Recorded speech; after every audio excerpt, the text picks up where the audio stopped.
Alhamdulillah hadirin, sejak tahun 1926 dimulainya ini gerak dakwah kembali secara istimai. 1936 bergerak, mulai masuk ke Saudi Arabia, orang haji mulai berdakwah. Alhamdulillah, Eropa sekarang mulai berubah, Amerika telah mulai berubah. 4.000 masjid sudah ada di Perancis, bahkan 400 gereja diantaranya sudah jadi masjid. Kami heran ketika kami sholat di bulan Ramadan di Jepang, bergerak 45 hari di sana. Ternyata sudah lebih 300 masjid ada di Jepang. Dan begitu semangatnya mereka walaupun kerja capek, tapi orang Islam tidak kalah semangatnya untuk sholat tarawih 1 juz. Sholat tarawih 1 juz.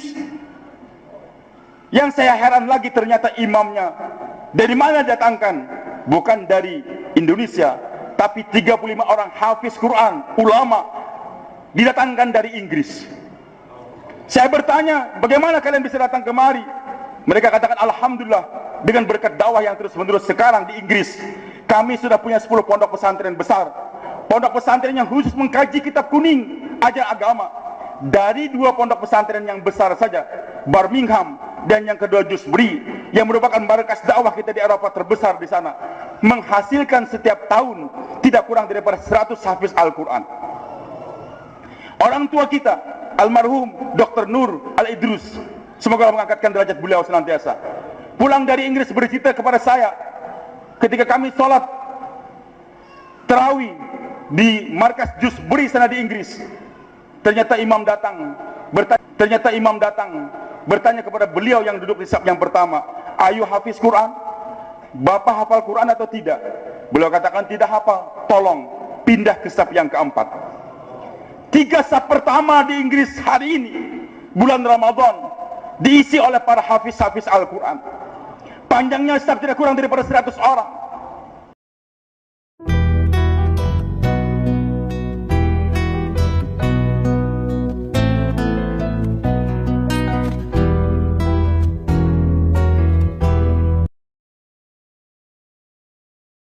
Alhamdulillahi Rabbil Alamin, hamdan yuafi na'ahu wa yukafi mazida.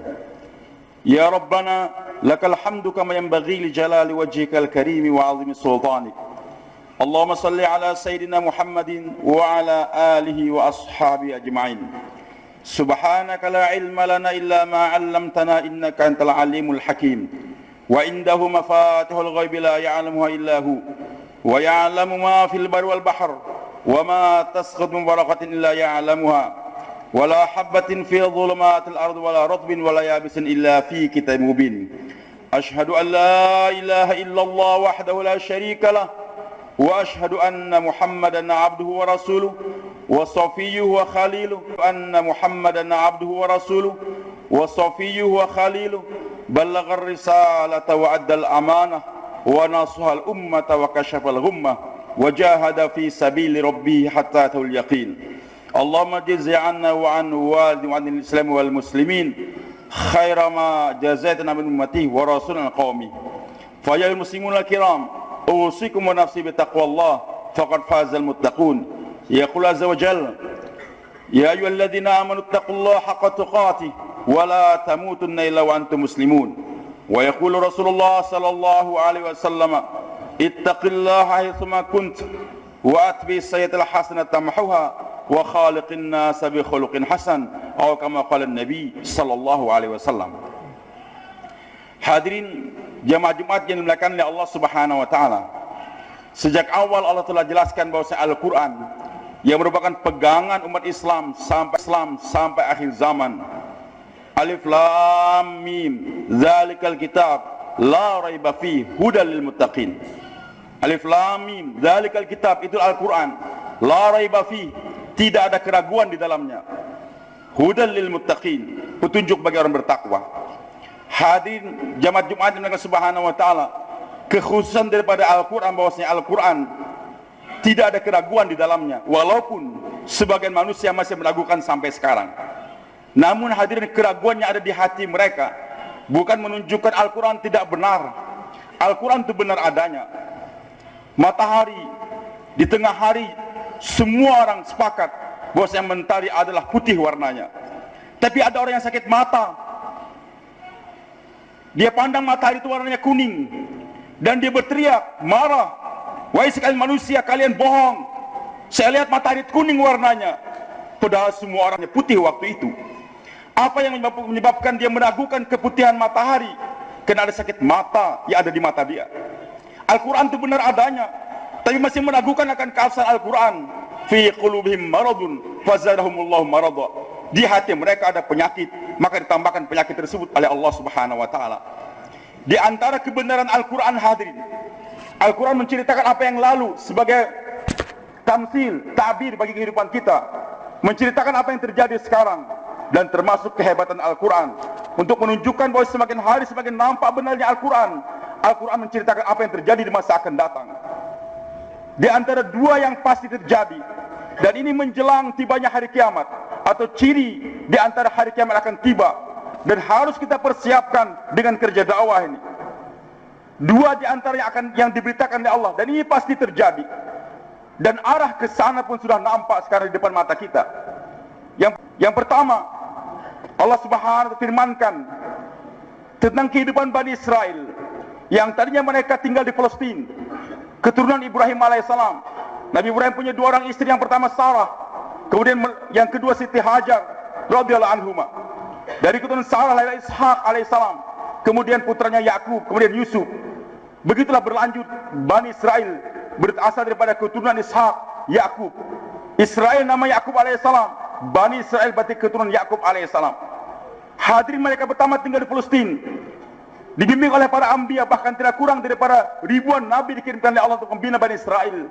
Tapi senantiasa kebanyakan mereka membangkang dengan ajaran yang dibawa oleh para nabinya, sehingga kutukan Allah datang pada mereka, disebarkan di permukaan dunia.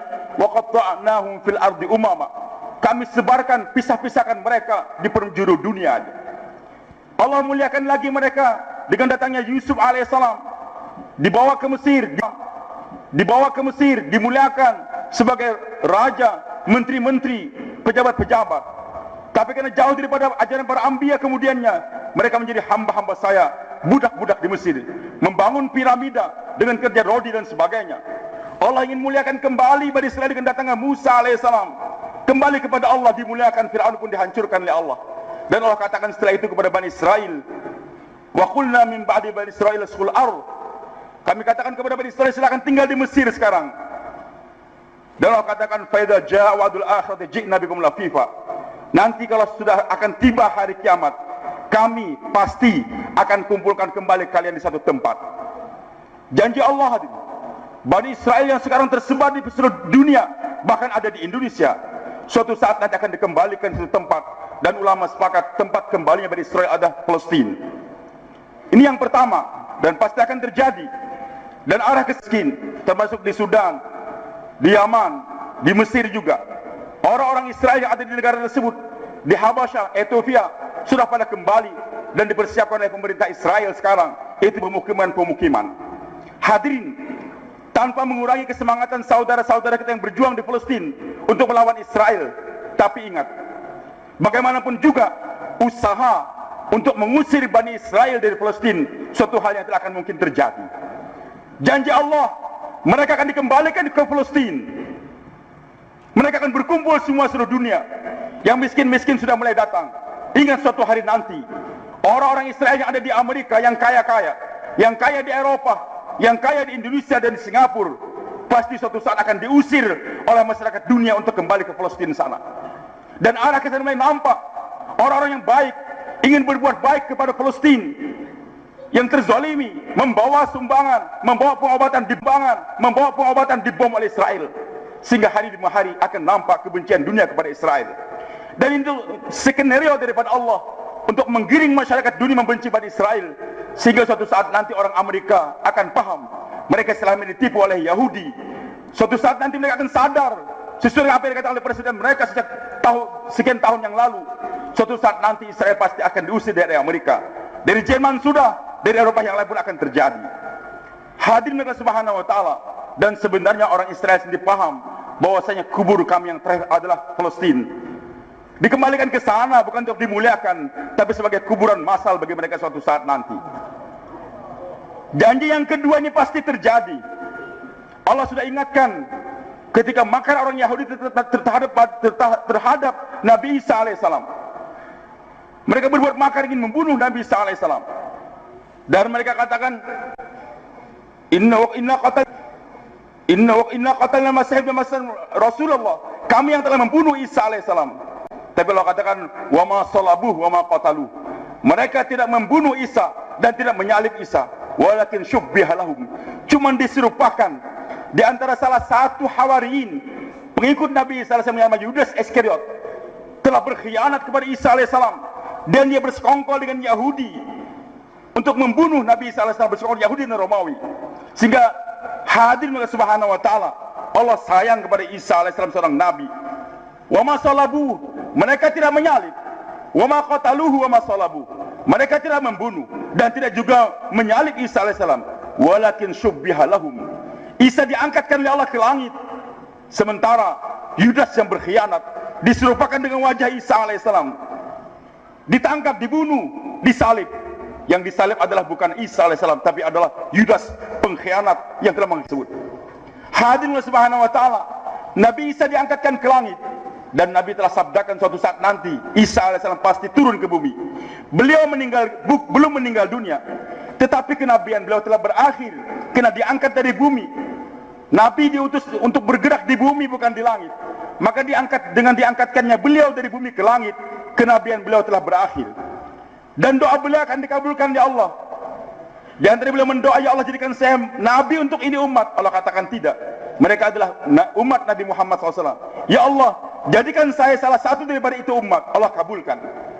Nanti menjelang hari kiamat, setelah Imam Mahdi datang di Baiat, umat menyatu kembali di bawah pimpinan Mahdi alaihissalam, dan Nabi Isa akan datang di Damaskus, di Menara Putih, disambut oleh Mahdi alaihissalam bersama kaum muslimin. Ketika tiba salat asar, Imam Mahdi mempersilakan Nabi Isa untuk jadi imam. Beliau katakan tidak, saya adalah umat daripada umat Nabi Muhammad SAW. Hadirin subhanahu wa ta'ala, tugas Nabi Isa alaihissalam nanti ke dunia mengumumkan 3 perkara, kata Rasulullah. Dalam hadis yang sahih Nabi sabdakan demikian. Yang pertama, Nabi Isa akan mengiklankan di masyarakat dunia, aku bukan anak Tuhan, tapi aku adalah Rasulullah, dan sekarang aku menjadi umat daripada umat Nabi Muhammad SAW. Maka setelah diiklankannya yang demikian, Allah menceritakan dalam Al-Quran surah An-Nisa ayat 159, wa min ahlil kitab illa la yu'minu bi qabla mautih. Tidak ada satu orang pun ahli kitab, para mufassir menjelaskan, yaitu orang Nasrani. Tidak ada satu orang pun yang Nasrani di dunia kecuali beriman kepada Isa alaihissalam. Janji Allah, semua Yahudi akan dikembalikan ke Palestina, dan semua orang Nasrani akan mengucapkan syahadah, masuk Islam semuanya. Tidak ada satu orang Nasrani pun akan tinggal di permukaan dunia ini. Dan tidak ada satu orang Yahudi pun yang berkeliaran di permukaan dunia. Semua kembali ke Palestina. Dan ini pasti terjadi. Arah ke sana pun sudah mulai nampak. Kemudian yang kedua, Nabi Isa mengiklankan,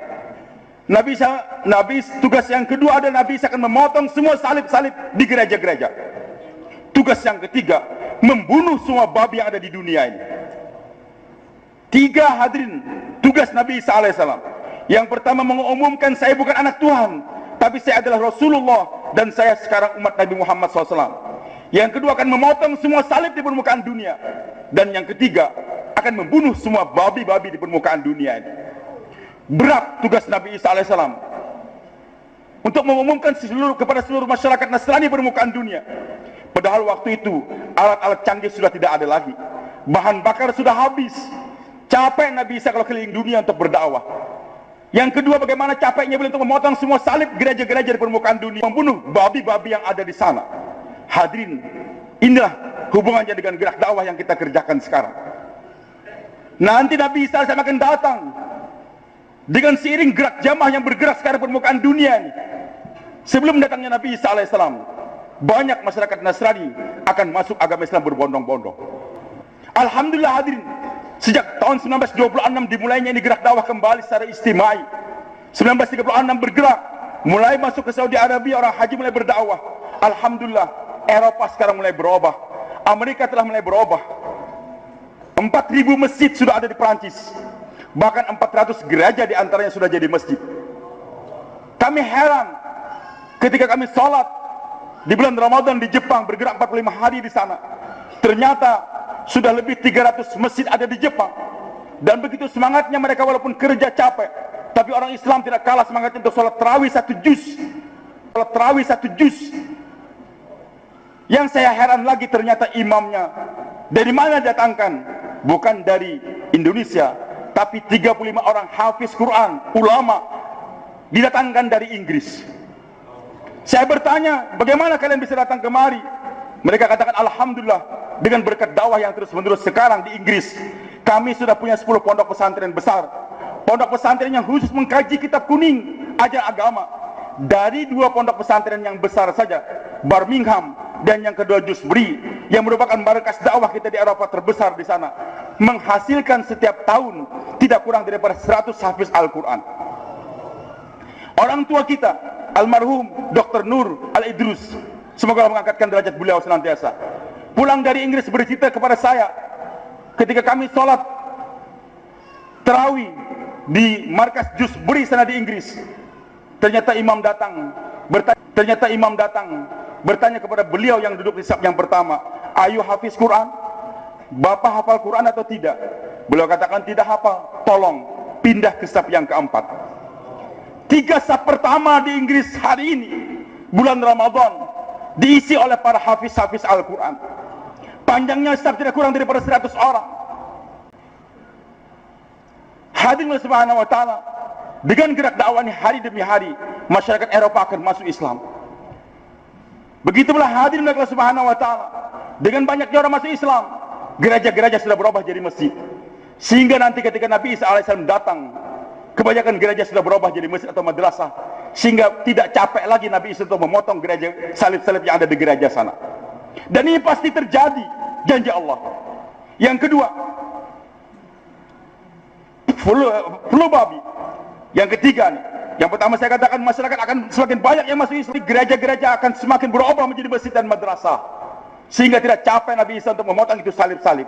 Yang ketiga, kalau umur kita panjang akan melihat nanti flu babi atau flu burung akan semakin merebak, sehingga nanti akan ada pembantaian habis-habisan babi di permukaan dunia. Bukan orang Islam saja yang membantai, tim dokter akan menyadari bagaimana bahayanya itu babi. Maka setiap pemerintah, setiap negara mengusulkan, bahkan menggerakkan tentara dan polisi untuk membunuh babi-babi. Dan itu pasti terjadi. Babi akan habis di Papua, akan habis di Indonesia, akan habis di Eropa. Sehingga ketika Nabi Isa datang, tinggal babi yang ada sekitar negara Arab. Nggak capek bagi Nabi Isa untuk membunuh itu babi. Hadirin jamaah Jumat yang subhanahu wa ta'ala, inilah firman Allah. 2 kenyataannya pasti akan terjadi. Yahudi akan dikembalikan ke Palestina, dan Nasrani akan masuk Islam semuanya. Gereja akan berubah, babi akan mati. Tinggal nanti menjelang akhir zaman, kata Nabi kita Muhammad SAW, peperangan besar akan terjadi antara Yahudi dengan kaum muslimin. Yahudi semua di Palestina, kaum muslimin di sebelah Jordania sana. Terjadi peperangan, tapi semua makhluk akan membantu umat Islam. Bahkan pohon, batu akan berkata, wahai muslim, di belakang saya ada Yahudi, bunuh dia. Nggak ada tempat bagi Yahudi untuk bersembunyi. Dan memang ciri khusus bagi orang Yahudi, mereka itu penakut, hanya berani berperang, Allah katakan, min warai judur, di balik tembok, di balik batu, di balik pohon, sembunyi mereka berani berperang.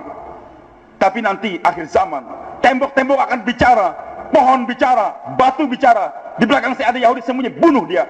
Kecuali pohon yang namanya gharqad, kata Rasulullah SAW. Dan itu pohon banyak ditanam sekarang di Palestina sana. Hadirin jamaah Jumat yang dimuliakan oleh Allah Subhanahu wa taala, tinggal buat keputusan sekarang. Islam pasti tersebar kembali. Kita akan membaca di koran, nanti akan tertulis sekian negara ini masuk Islam semuanya, kabupaten ini masuk Islam semuanya. Cuman tinggal 2. Apakah Anda ingin menjadi penonton atau pemain? Penonton sekadar membaca di koran perkembangan Islam, alhamdulillah Islam bagus, Islam tersebar. Sebagai penonton tidak mendapatkan pahala apa-apa. Tapi jadi pemain, bergerak kita. Walaupun kita tidak bergerak, masyarakat Tidore, masyarakat Sangir nggak bergerak, Islam tidak berarti tidak akan tersebar. Masyarakat Sulawesi Utara nggak mau bergerak untuk agama, sibuk dengan cengkeh, sibuk dengan perkebunan, Islam tidak akan mundur. Jangankan kita, Para sahabat saja Allah sudah ingatkan, wa in tatawallaw yastabdil qauman ghairakum tsumma la yakun amsalakum. Kalau kalian wahai sahabat enggak mau lagi bergerak untuk berdakwah, Allah akan gantikan kalian dengan generasi yang lain yang akan berjuangkan ini agama. Tidak kita, Islam pasti akan dijayakan oleh Allah. Cuman beruntung bagi mereka yang menjadi pemain, berperan untuk menyampaikan agama Allah Subhanahu wa taala, dan rugi mereka yang menjadi penonton dalam kehidupan. Bagi kita yang tinggal di sekitar laut-laut ini, digandakan lagi pahalanya oleh Allah. Nabi tahu bagaimana susahnya mendakwakan agama menyeberang laut dengan biaya yang besar juga, menghadap ombak dan sebagainya. Maka Nabi gembirakan kepada masyarakat sekitar laut, ghazwatun fil bahri mislu asyatan ghazwatin fil bar. Perjuangan nyeberang laut pahalanya digandakan 10 kali lipat daripada perjuangan di daratan. Nabi SAW tidur di rumah Ummu Haram bintu Milhan radhiyallahu anha, bibi susuan beliau, berbaring tersenyum. Maka Ummu Haram bertanya, ya Rasulullah, kenapa engkau senyum? Nabi katakan, aku melihat sekelompok daripada umatku sedang nyebrang laut, berada di atas kapal seperti anak-anak raja di atas tahta mereka. Nabi tersenyum, kenapa? Karena waktu itu perjuangan hanya nyebrang padang pasir di daratan, belum ada yang menyeberang lautan, dan resikonya sangat tinggi. Lautan dan resikonya sangat tinggi. Nah, tapi digambarkan oleh Allah, wahai Muhammad, jangan takut. Nanti umatmu yang kemudian akan nyebrang laut untuk membawa ini agama. Maka ketika bermimpi dan mimpi Nabi hak, ketika mimpi adanya umat yang mau nyebrang lautan, Nabi tersenyum. Ummu Haram bintu Milhan langsung bertanya, minta, ya Rasulullah, doakan agar saya termasuk di antara mereka. Begitu semangatnya itu wanita ingin berjuang nyebrang laut, Nabi katakan, anti minhum, engkau termasuk di antara mereka. Tidur lagi, senyum lagi. Ditanya, kenapa kau senyum lagi ya Rasulullah? Saya mimpi lagi, rombongan yang kedua nyebrang laut lagi untuk menyampaikan agama. Naik kapal, berada di atas tahta, di atas kapal seperti anak-anak raja di atas tahta mereka. Ya Rasulullah, doakan agar saya termasuk rombongan yang kedua. Nabi katakan, tidak, kamu termasuk rombongan yang pertama saja. Meninggal dunia Rasulullah SAW. Abu Bakar pun meninggal, Umar meninggal dunia, Utsman bin Affan radhiyallahu anhu menjadi khalifah di Madinah. Muawiyah bin Abu Sufyan menjadi gubernur di negeri Syam. Beliau melihat ada kesempatan untuk menyeberang ke Eropa sana. Dibuat armada besar, diiklankan, kita akan menyeberang ke Eropa untuk membawa ini agama. Ummu Haram bintu Milhan ingat apa yang terjadi dengan Nabi SAW dahulu. Maka dia target suaminya Abu Ubadah bin Samit. Cepat daftarkan nama kita untuk berangkat bersama dengan rombongan. Diterima, rombongan berangkat ke Siprus. Sesampainya di Siprus, sebarkan agama di seluruh Eropa. Ketika perjalanan pulang akan kembali ke Damaskus, perjalanan menuju pelabuhan, Ummu Haram jatuh dari kendaraan dan meninggal dunia di sana. Rombongan yang baru pulang dari Siprus bercerita kepada saya, kami alhamdulillah sempat ziarah ke makam Ummu Haram bintu Milhan, dan di atas kubur beliau tertulis al-mar'atus salihah, wanita yang salihah. Hadirin jamaah Jumat yang Allah Subhanahu wa taala, beruntung bapak-bapak yang tinggal sekitar laut, mari kita seberangi ke lautan, pergi ke pulau-pulau untuk membawa ini agama. Maka kita menjadi pemain yang akan dimuliakan oleh Allah Subhanahu wa taala. Penonton tidak akan mendapatkan trofi, tidak akan mendapatkan mahkota, dan membuat mahkota daripada permata yang disiapkan oleh Allah Subhanahu wa taala. Yaqulu Rasulullah sallallahu alaihi wasallam, kullu bani adam khata' wa khairul tawwabun. Setiap anak Adam tentu salah, dan sebaik-baik mereka yang salah mereka yang mau bertobat kembali pada Allah. Tubu ilallah wastaghfiru innahu wal ghafur rahim.